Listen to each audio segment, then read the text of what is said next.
Magandang gabi po sa inyong lahat. Ngayon po ay Sabado, January 3, 2026. Ito po ang resulta ng 9 p.m. draw ng Lotto.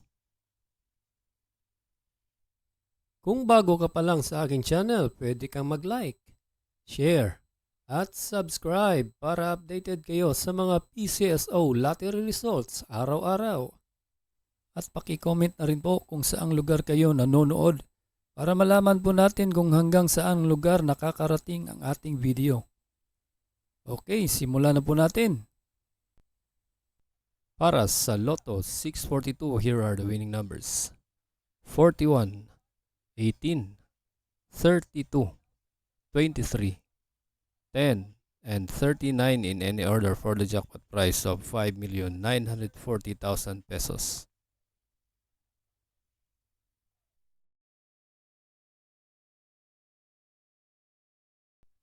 Para sa Grand Lotto 655, ito po ang mga winning numbers. 13, 42, 6, 45, 24, and 33 in any order for the jackpot prize of 288,616,075 pesos.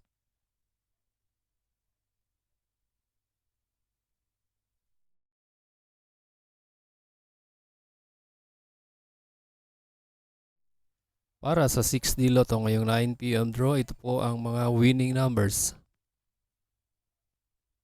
8, 2, 9, 4, 8, and 3 in exact order. Para sa 3D Lotto ngayong 9 p.m. draw, ito po ang mga winning numbers. 2, 0, and 4 in exact order.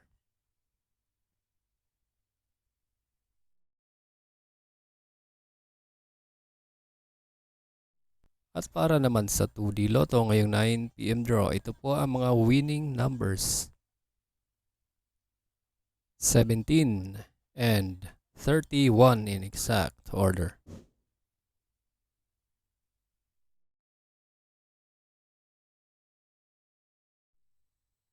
Congratulations po sa lahat ng nanalo at kita-kits po tayo bukas para sa 2 p.m., 5 p.m. at 9 p.m.